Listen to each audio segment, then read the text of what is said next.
Thanks so much for joining us for another edition of our KFFB's Open Mic program. And we do have Senator John Boozman with us now. And Senator, I tell you, it feels like I talk to you every day, but it's once a week. It really is. I mean, it's amazing. It is. And just, the unique time that we're in, I think, is adding to all of that. But it's good to visit with you. And as always, thanks for having us on. Well, it is funny that people are saying that we can't remember what day. And I did get caught. I'm doing a lot of true confessions here lately on the radio, but I posted the wrong day on one of the stories we did that, no, it was actually our severe weather. I said it's going to be over on 3 a.m. Thursday, but it was actually Wednesday, and I didn't even know what day it is. I'm kind of getting a little punch happy here doing all these updates of the coronavirus, but also those severe weather we had. You're not alone.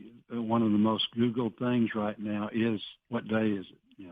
So it's there. So there's lots of Americans that are in the same situation. Well, we're not in our normal thing here, and it just feels like it's gone just kind of crazy. Well, some good news. I guess we're excited. We're going to be talking with Meg. She's with the Arkansas Parks and Tourism and Heritage. The parks are opening up for RVs, self-contained, for Arkansans this weekend. What a great weekend to be open. It's so beautiful, and you're right. This is the perfect time of the year, and we're going to have good weather. And so, it's nice to see things coming back to some normalcy.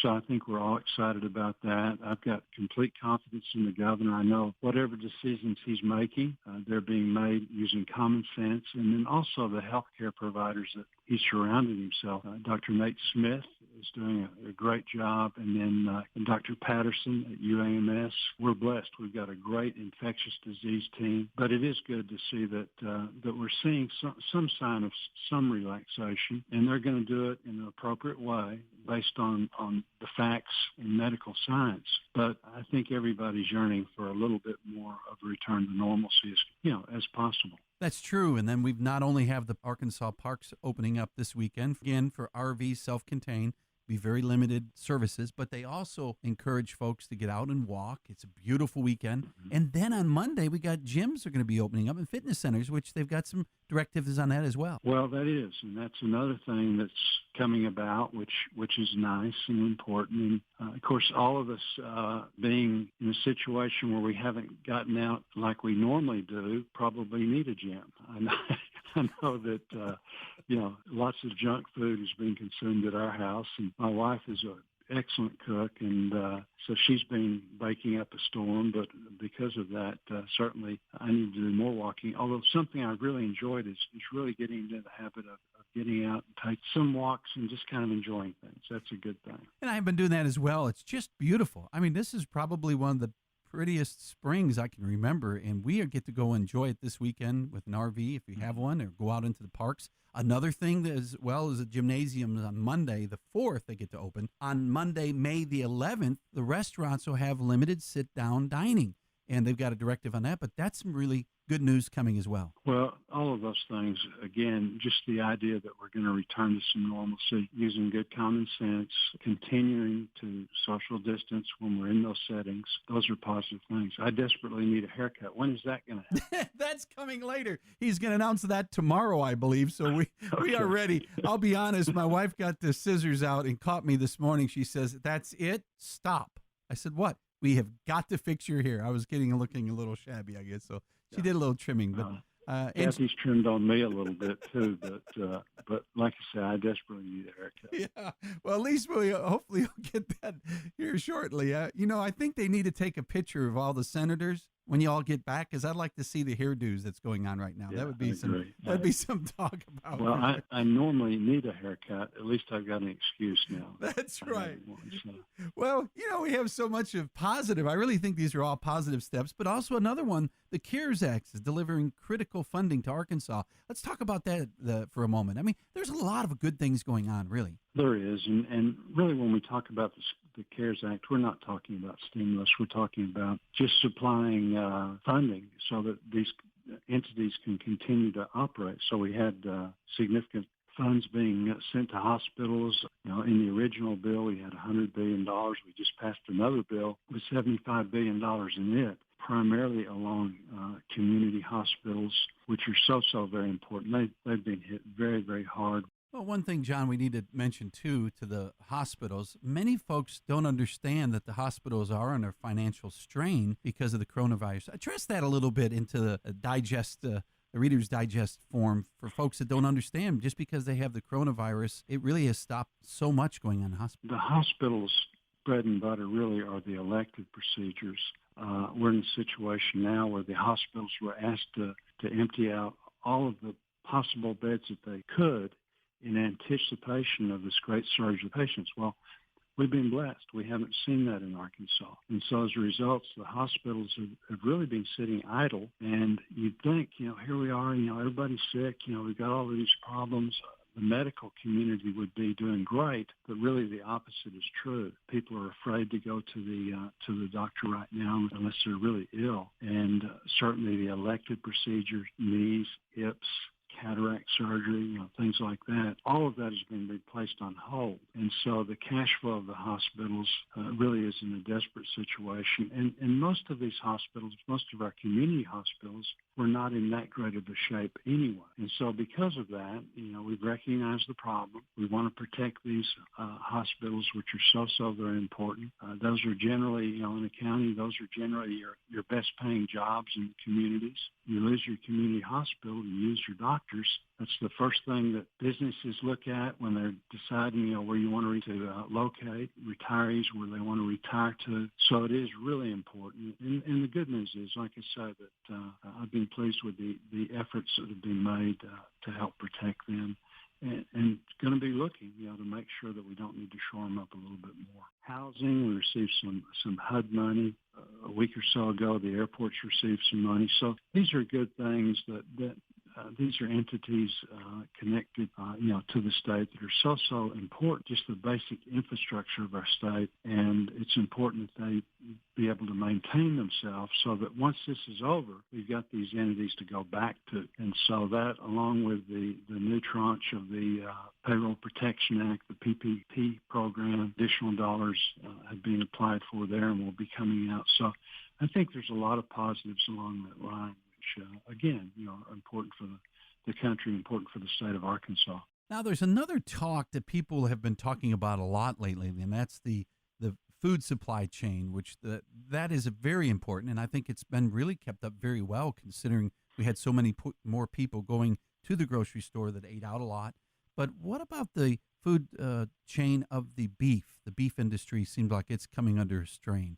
So important. When we go to the grocery store, we expect stuff to be there, and this is the number one fear of Americans, is going to empty shelves. What's happened in the supply chain is that about 60% of fresh produce, probably 60% of the beef and the chicken and things like that, the pork that was sold in the country, went to restaurants, institutions, schools, things like that. All of a sudden, those were closed down to a large extent. We've got some carry out, but really probably 90% has been shut down. And as a result, that supply chain, it's really difficult to shift it into the stores. Plus, people they're eating as much, but it's in a different way. And so that's really wreaked havoc with the supply chain. We also have a situation where in our major packing plants, these are big places. There's a packing plant in South Dakota that slaughters about 5% of the hog population. That's been closed. It employs over 5,000 people. Several hundred got the COVID disease. And so as a result, they had to shut down, clean, get people well, kind of redo stations to address that. But as you do that, things now are so efficient compared to the old days. Then you have animals start to stack up. So you got these 300-pound pigs where there's no place to go with them. And you've got other pigs to take their place. So here recently, we're actually in a position where they've had to euthanize some of those animals. Had to break eggs, for chickens, those kind of things. So we're working through all that, and your listeners, we mentioned a lot of good things that are happening. The good thing is, in this regard, is that the problem's being addressed. The president actually declared a national emergency in this regard, in regard to the food supply chain, and so they've stepped in a big way. So these are important things that they're not simple, they're not easy to deal with, but it really does show, I think it really illustrates, Bob, how fragile, certain things are. and we'll learn from this. We'll do a better job in the future. But some of these things, it's just difficult to anticipate. But I think we're doing a much better job right now. When you look at someone for, just say, the meat or some of those perishables, they don't need to hoard. They just need to get what they can get. That's the main thing we're trying to share with people. That's what they need. You're exactly right. That this is kind of like the toilet paper situation. You don't need a lifetime supply right now. Go and continue to shop as you normally would, and I think we're going to be fine. If everybody goes and gets more than they need, then that disrupts. Even if we were running at full steam, that would disrupt the normal supply chain anyway. So we're so blessed in Arkansas and through America. This is all about, it's the golden rule, trying to do, take care of your neighbor, and we can take care of each other by getting what we need, and things will be, will work out. If not, we're having a situation where we're hoarding and things like that. It makes it much more difficult under any circumstances. One thing, too, that has been brought up, Dr. Coward works with nursing homes, and he was sharing with us a few days ago. Again, we forget what day it is because I'm not really sure what day we're at now, but he was just talking about the nursing homes, that there's loneliness of some of those patients because they are being isolated even more than normal. And we need to reach out to those. If you have a loved one that's at a nursing home, give them a phone call. If they can do FaceTime, a lot of them are doing FaceTime, but if you can't, at least make that phone call and make contact with a loved one or a neighbor or someone that's in that nursing home. We certainly do, Bob. I'm glad you point that out for a couple of reasons. We need to do just that. Is that they are in a situation where they're isolated, particularly if they have any sort of cases, then they're being very, very careful, rightfully so.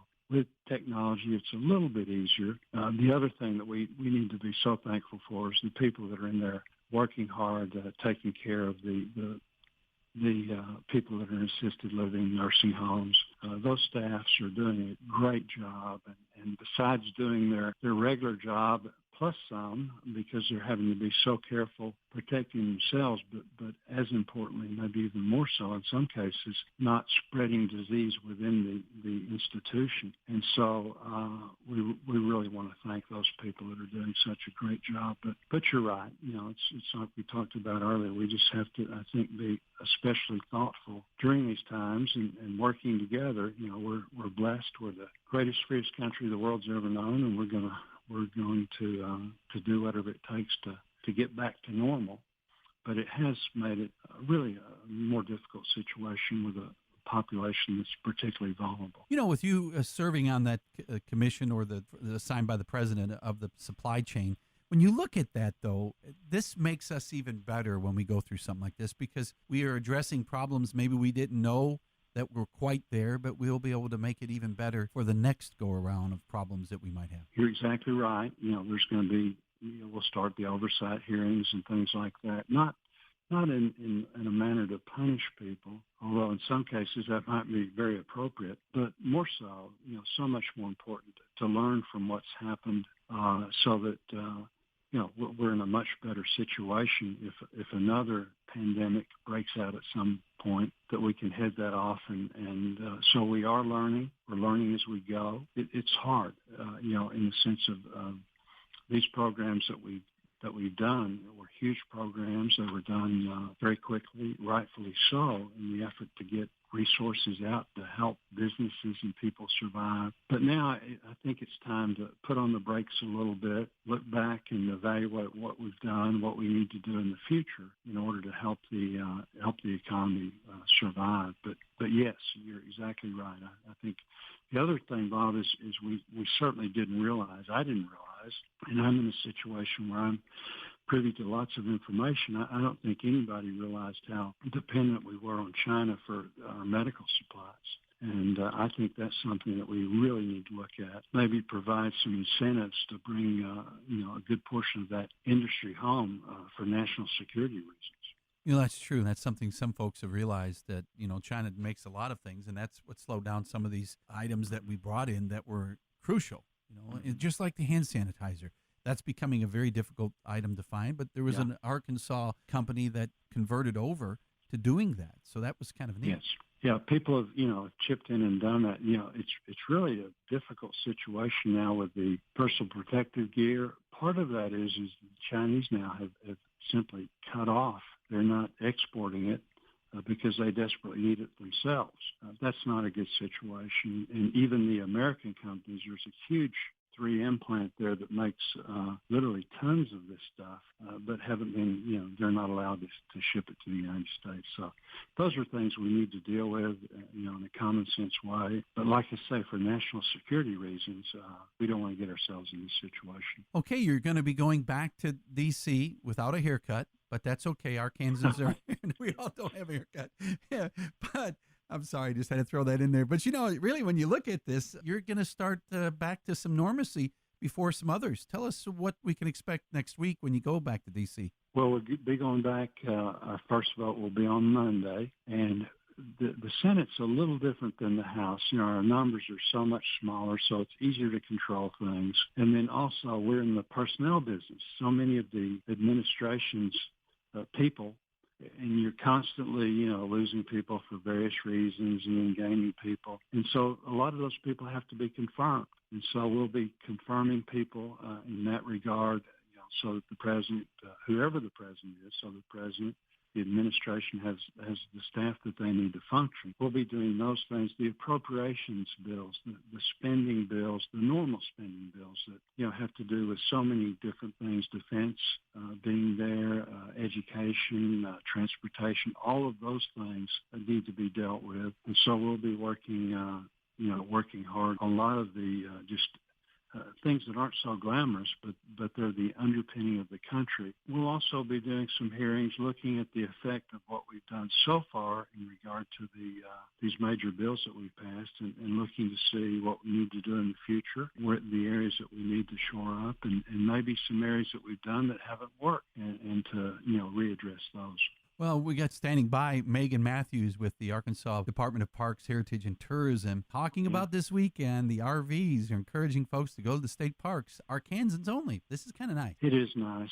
It is a semblance of getting back and certainly, practicing good common sense, the social distancing, which is easier to do outside. But yes, I think that's exciting. And from a health standpoint, I don't know if there's any better than to get out. And the days we've had now, I think is good for you physically and mentally and every other aspect. So that's a real positive thing. Be sure and tell her how much we appreciate their hard work. And we're so blessed in Arkansas. We've got, several national parks. We've got our state parks that do just such a good job. And we've got so many areas that are very, very different, lots of different natural beauties. So we can be very, very proud of that. And it's good, again, to get out. So many of our businesses in towns that are, in your area that are so dependent on tourism. Oh, that's right. And not only will they drive the camper up, and get out, stretch, and walk around and enjoy things there, but they're going to be, shopping, getting gas, shopping in the local grocery stores and things. And all of that is just so important to people. Really, to me, Bob, we talk about this all the time. It's about protecting families, protecting communities. But families need to be able to work. And so we can do that, I believe. I think the governor's is, based on good basis in the sense of relying on the people that are the infectious disease experts, unique to our particular state and particular situation. That might change in the future, but like I said, I think that he's doing the very best that he can. Oh, yeah, it's been fantastic. I've heard every one of those press conferences, and I must admit, I think that the governor's done a great job. He's got a great team, and those committees he's put together has been fantastic. He really knows how to bring people together for sure. No, I agree totally, and that's really what it's all about.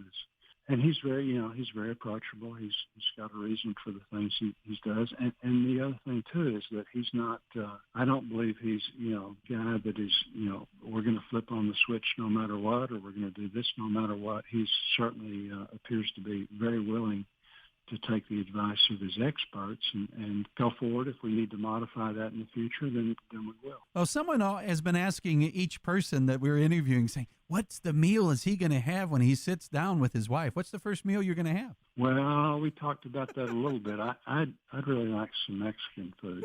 I'm telling you, that's what everybody's saying. Mexican. It's great. Well, my mother grew up in Brownsville, Texas. I grew up eating a lot of Mexican food that she was so wonderful at making and stuff. And so that's something that I miss.